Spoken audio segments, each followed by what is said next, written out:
सियावर रामचंद्र की जय। और मोक्ष वंशी भगवान की अनन्य भक्ति के विषय में कहने का विचार कर रहे हैं।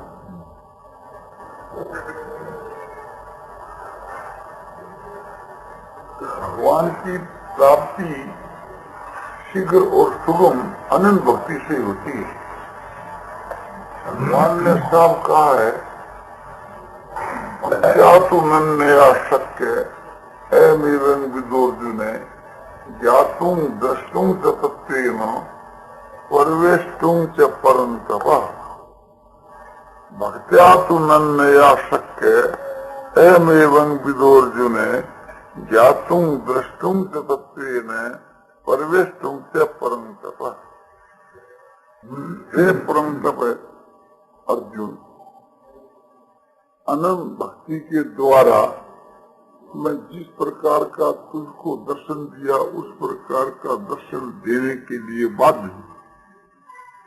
अनंत भक्ति के द्वारा मैं देखा जा सकता हूँ, नेत्रों के द्वारा देखा जा सकता हूँ, बुद्धि के द्वारा तत्व से जानने में आ सकता हूँ, और मुझ में वो प्रवेश करना चाहे तो प्रवेश कर सकता है। इसमें प्रधान जो है सो अनन्य भक्ति है। अनन्य भक्ति का ये भगवान लक्षण कहते हैं कि मत कर्म किन मत परमु मत भक्त संग वर्जित हो निर्वैर सर्वभूतेषु यस्य मामेति पांडव।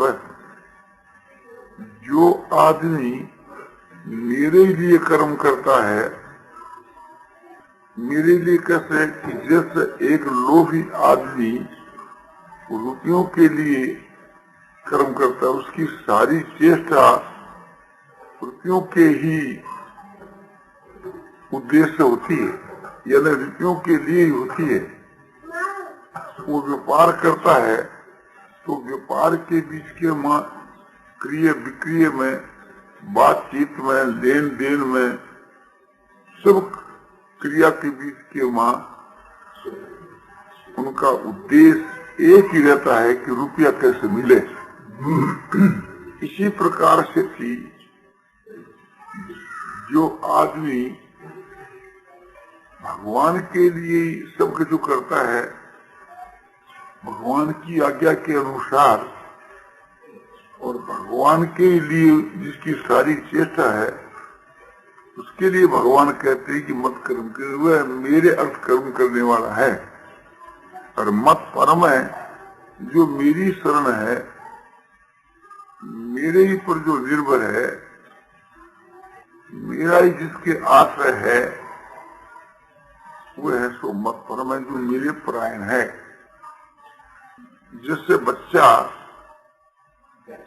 छोटा बच्चा, 1 साल का बच्चा, 2 साल का बच्चा, वो सब प्रकार से माता का ही परायण है। माता ही एकमात्र उसका आश्रय है, इसलिए वो लड़का माता पर ही निर्भर है। इस प्रकार से जो मनुष्य मेरे ऊपर निर्भर है, मेरे आश्रित है, भगवान कहते हैं कि वह मत पर है, वह मत पर पुरुष है।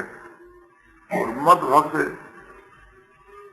भगवान कहते जो मेरा भक्त, भगवान में जिसकी भक्ति है, प्रीति है, भगवान से अन्य किसी के मां जिसका प्रेम नहीं है, भगवान की आज्ञा का पालन करने वाला है और भगवान का ही हर वक्त भजन करता रहता है, भगवान कहते कि वह मेरा भक्त है। और संसार के मन किसी चीज में जिसकी प्रीति नहीं, आसक्ति नहीं, और किसी प्राणी के साथ में जिसका बैर नहीं है, ऐसा पुरुष भगवान कहते मुझको प्राप्त होता है। ये अनंत भक्ति का स्वरूप भगवान ने गीता की 11वीं अध्याय के 55 की श्लोक में बताया है। भक्ति की प्रशंसा की है तो उनके श्लोक में, और उसका प्रकार बतलाया 55 के श्लोक में। भगवान कहते हैं कि मेरा साक्षात दर्शन भक्ति के स्वाद दूसरे साधनों से नहीं हो सकता। ये बात भगवान ने इसके पूर्व में एकादश अध्याय के 53 के श्लोक में ये बात कही है। नाहं वेदिर न तपसा न दाने न चेज्य शक एवं विदो दृष्टुम दृष्टमानसी मांग था।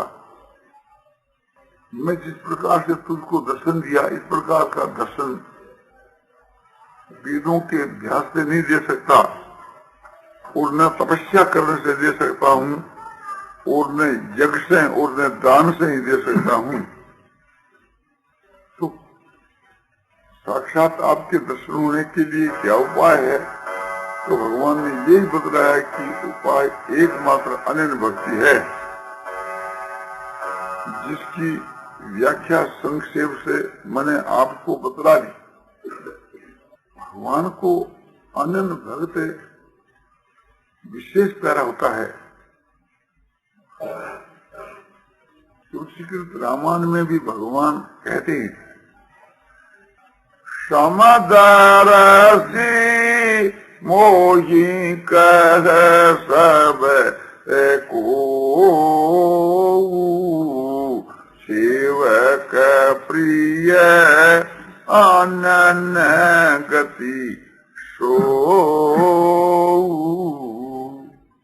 मुझको सब कोई समदर्शी कहते हैं, किंतु मैं अपने को समदर्शी नहीं कहता, क्योंकि जो अनन्य जो भक्त है, अनन्य जो मेरा सेवक है, वो मुझको अधिक प्यारा है। तो भगवान मिलते हैं प्यार से, प्रेम से। प्रेम जो है वो उच्च कोटि की भक्ति है, क्योंकि ईश्वर परानुरक्ति भक्ति, ईश्वर में जो परम अनुराग उसका नाम भक्ति है। तो भगवान के बीच के हमारा परम अनुराग है तो अपना काम सिद्ध हो सकता है। इसलिए हम लोगों को भगवान के वहां अतिशय प्रेम करना चाहिए। सब ओर से प्रेम हटा करके केवल एक भगवान में प्रेम करना चाहिए। कैसा भक्त भगवान को प्रिय होता है, ये कुछ विस्तार से आपको बताया जाता है। भगवान सर्वज्ञ है, सर्वांतर्यामी है, सबके हृदय की जानने वाले हैं। हमारे हृदय के भाव की तरफ उसका लक्ष्य रहता है। हमारा लक्ष्य इतना भगवान की तरफ नहीं रहता जितना लक्ष्य भगवान का हमारी तरफ रहता है। भगवान जो है तो हम लोगों को देखते ही रहते हैं। अपने भक्त के बीच के वहां कोई भी दुर्गुण आता है तो भगवान उसी वक्त एक प्रकार से उसको हटाने की कोशिश करते हैं। लड़के के कोई बर्न हो जाता है तो माता जो है उसे को मिटाने की चेष्टा करती है। यदि उसमें मवाद पड़ जाती है तो माँ अपने हृदय को कठोर बना करके डॉक्टर को बुला करके उसको चिरा डालती है। लड़के के रोने की भी परवाह नहीं करती।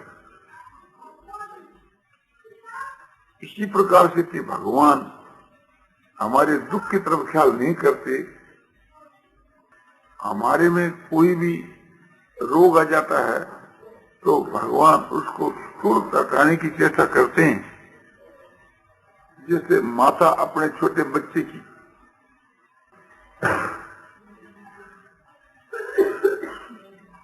बच्चा जो तोतली बोली से किसी बोलता है, माता को उसकी वाणी बड़ी प्यारी लगती है। माता उसके शब्दों की तरफ ये नहीं देखती कि शुद्ध बोलता है कि अशुद्ध बोलता है। माता ये नहीं देखती कि इसके शब्दों का क्या अर्थ होता है। माता तो एक प्रकार से थी, अपने उससे प्रेम करती है, उसकी वाणी उसको प्यारी लगती है, क्योंकि लड़का बड़ा सरल रहता है, उसके हृदय में कोई कपट नहीं रहता। उसके हृदय में कोई दिखाऊपना नहीं रहता। तो इस बात को ख्याल में रख करके हम लोगों को भगवान के साथ में प्रेम करना चाहिए। भगवान को वह भक्त ज्यादा प्यारा लगता है कि जिसमें सरलता है, जो एक प्रकार से तेज नहीं है, कूटनीति जिसके बाद नहीं है। ऐसा जो भक्त जो सरल होता है वो अधिक प्यारा होता है। इसलिए हमारे को सरल यानी सीधापन धारण करना चाहिए। कुटिलता जो है ये भगवान को अच्छी नहीं लगती, बांकापन जो है ये भगवान को अच्छा नहीं लगता। संस्कृत में इसको आर्जव कहते हैं। तो ये बहुत उच्च कोटि का अच्छा गुण है, जो सरल भाव है। चातुरी भगवान को अच्छी नहीं लगती। दूसरी बात यह है कि कपट भगवान को अच्छा नहीं लगता। तो हम लोगों को अपने हृदय के बीच में कपट को स्थान नहीं देना चाहिए। और फिर भगवान के साथ हम कपट करें, वो चल भी नहीं सकता। ये जो हमारी चतुरता है ये हमको डुबोने वाली है। सुंदरदास जी कहते हैं कि तोरी चातुरी तो ही को गोरे, तेरी चतुराई तेरे को डुबोएगी। ये चातुरी जब तक बाली में रही, भगवान उससे उसी के अनुसार उत्तर देते रहे। जब उसकी शत्रुता दूर हो गई और सरल भाव आ गया, तो भगवान प्रकट हो गए और खुश हो गए। तुलसीदास रामायण के किंदाकांड में बाली ऐसो कहता है भगवान राम के प्रति, सुनहु राम स्वामी सुवग चलन चातुरी मोर, प्रभु अजहु मैं पात की अंत काल गति तोर, सियावर रामचंद्र की जय। सुनहु राम स्वामी सुवगा, सुनहु जो शब्द है इसमें प्यार भरा हुआ है। सुनहु का भाव है कि अब जो मैं कहता हूं उसको आप ध्यान दे करके सुनो। ये हमारे मालिक स्वामी मर्यादा पुरुषोत्तम, शुभ का मतलब है मर्यादा पुरुषोत्तम। शुभ माना उत्तम मार्ग में चलने वाले, उसको शुभ कहते हैं। आप एक प्रकार से थी मर्यादा पुरुषोत्तम है। ये मर्यादा पुरुषोत्तम, आप मेरी बात को सुनो। आपके सन्मुख मेरी चतुराई नहीं चल सकती, ये मैं निश्चय करके देख ली। मैं चतुराई से बोलता रहा एक प्रकार से थी, तो आप उसी प्रकार उत्तर देते रहे। अब मेरा जो सरलता से कहना उसकी तरफ ध्यान दो। प्रभु अजहू में पात की, हे प्रभु क्या मैं अभी पापी रहा? क्यों? अंत काल गति तो अंत समय के मरने के समय में आपके सन्मुख मेरी ये जो गति है, तो क्या मैं पापी रहा? मरने के समय के बीच के कोई महात्मा पुरुष आ जावे तो वो कैसा ही पापी हो, वो भी मुक्त हो जाता है। मरने के बाद उस मरे हुए शव को भी महात्मा देख लेवे तो भी उसकी मुक्ति हो जाती है। इस प्रकार नारद पुराण के प्रथम पाद में ये बात बताई। तो फिर आपके प्राप्त होने पर भी क्या मैं पापी रहा? ये सरल वचन को सुनकर के भगवान मुग्ध हो गए। उनके प्यारे वचनों को सुनकर के, मीठे वचनों को सुनकर के, मृदु वचनों को सुनकर के भगवान एक खुश हो गए। सुनत राम अति कोमल ए बानी बाली शीस परसानी जय पानी। सुनत राम अति कोमल बानी। सुनत का एक स्वारस्य है। सुनत माने सुनने के साथ ही अति कोमल बानी, कोमल ही नहीं अति कोमल बानी। बाली के शब्दों के बीच के मां अति कोमलता भरी हुई है। भगवान भी इस प्रकार से पानी पानी हो गए, पिघल गए।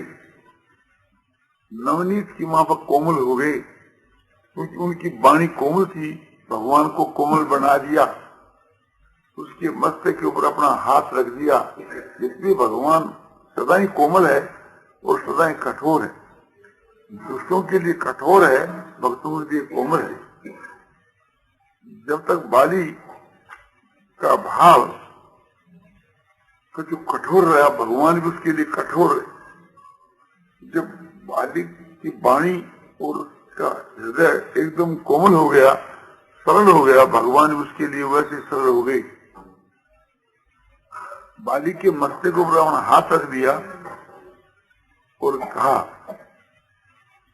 अचल करऊ तनु राखहु प्राणा। बाली कहा सुनो कृपा निदान। भगवान कहते हैं कि बाली मैं तुम्हारे को रख दूं, तुम्हारे प्राणों को रख दूं और तुम्हारे को अचल बना दूं। बाली ने कहा कि हे कृपा निधान, मेरी प्रार्थना की तरफ आप फिर ध्यान दें। जन्म जन्म मुनि यतन कराही, अंतराम कही आवत नाही। मुनि लोग जन्म जन्म के मां यत्न करते हैं तब आपके दर्शन होते हैं। और जो अंत के बीच के मां आपका जो नाम है राम, इस प्रकार से राम ऐसा कहता है, वो आप के परम धाम को चला जाता है, लौट कर फिर वापस नहीं आता। इसलिए चौपाई का जो कोई ये अर्थ करता है कि जन्म जन्म मुनि यतन कराही, अंत राम कहीं आवत नाही। मुनि लोग जन्म जन्म के मां यतन करते हैं किंतु राम अंत के मां नहीं आते, ये ठीक नहीं है। कि जन्म जन्म में यतन करने पर भी भगवान नहीं आएंगे तो फिर कब आएंगे?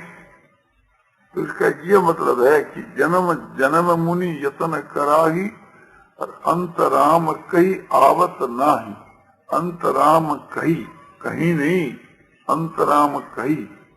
अंत के मां जो राम ऐसा कह करके जाता है वो लौट करके वापस नहीं आता। ममलोचन गोचर सोई आवा, बहुजी की प्रभु ऐसे बने बनावा।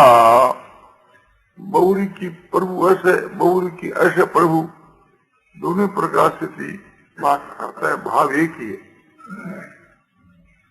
ममलोचन गोचर सोई आवा, मेरे नेत्रों के सामने वही आपका स्वरूप मौजूद है जिसके लिए मुनि लोग जन्म जन्म के वहां यत्न करते हैं। वही स्वरूप आज मेरे नेत्रों के सामने मौजूद है। क्या प्रभु इस प्रकार की तदबीर, इस प्रकार का संयोग को ये प्रयत्न करने से बन सकता है? तो ऐसा कौन मूड होगा जो कल्प वृक्ष को काट करके और उसके स्थान के बम्बूल का वृक्ष लगा देगा? ये मौका छोड़ना जो है, ये कल्प वृक्ष का काटना है। और संसार के फिर बहुत वर्षों तक जीना है। ये कांटों का जो वृक्ष है उसका तो आरोपण करना है। तो भला बतलाइए ऐसा कौन मूड होगा? आप मुझको अभिमान के वश में जान करके एक प्रकार से ये कह रहे हैं, तो प्रभु मैं तो यही चाहता हूं कि जिस योनि में मेरा जन्म हो आपके चरणों में मेरा प्रेम हुए। इस प्रकार मांगने पर भी भगवान ने उन्हें जन्म नहीं दिया, बल्कि आपने परम धाम में उसको भेज दिया। तो हम लोगों को ये ख्याल करना चाहिए कि जब तक हमारे में समझो कि कोमलता नहीं है, सरलता नहीं है, तब तक भगवान हमारे से बहुत दूर है। और हृदय के बीच के हमारी जो कोमलता है, सरलता है और प्रेम है, तो उसी पर भगवान